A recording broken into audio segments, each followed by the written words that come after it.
Definition देखते हैं educational psychology की। पहले मैं इन्हें आपको जो साइकोलॉजी की डेफिनेशन पढ़ाई वो 2 साइंटिस्ट की थी, एक क्रोकरो और दूसरा B.F. स्किनर। मैंने आपको पढ़ाया कि उन दोनों ने साइकोलॉजी की डेफिनेशन ये बताई कि साइकोलॉजी एक साइंस होती है जिसमें हम ह्यूमन बिहेवियर को स्टडी करते हैं और एक्सपीरियंस को स्टडी करते हैं।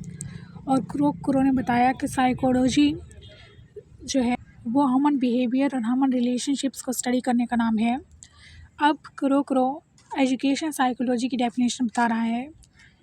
क्रोकरो ने कहा कि एजुकेशन साइकोलॉजी जो होती है वो एक्सपीरियंस करती है the learning experience of an individual from birth to old age. इस तरह एक साइंटिस्ट था, उसका नाम E. एपील था। E. एपील ने एजुकेशन साइकोलॉजी को इस तरह डिफ़ाइन किया कि ये साइंस ऑफ एजुकेशन है। फिर एक साइंटिस्ट था, उसका नाम ट्रो था, उसने डिस्क्राइब किया एजुकेशन साइकोलॉजी को कि education psychology study of educational aspects psychological aspects of educational students.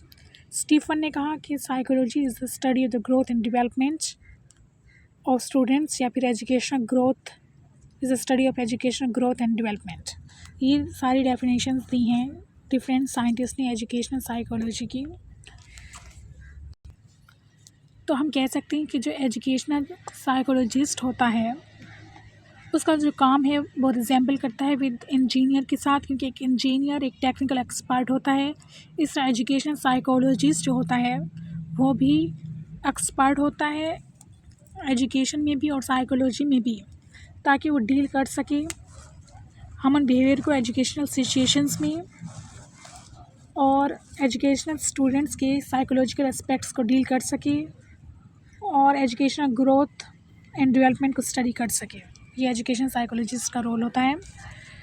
और हमने ये देखा कि जो एजुकेशन साइकोलॉजी है वो बहुत सी टॉपिक्स को कवर करती है, जैसे कि एजुकेशन साइकोलॉजी में हम लर्निंग थ्योरीज पढ़ते हैं, हम टीचिंग मेथड्स पढ़ते हैं, हम मोटिवेशन पढ़ते हैं, हम इमोशनल और मॉरल डेवलपमेंट पढ़ते हैं और पेरेंट चाइल्ड रिलेशनशिप को भी एजुकेशन साइकोलॉजी में देखते हैं।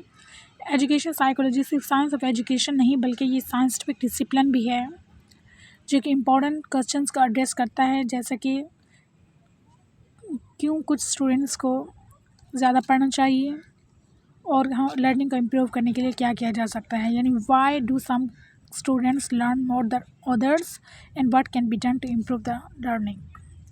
These are definitions of education psychology.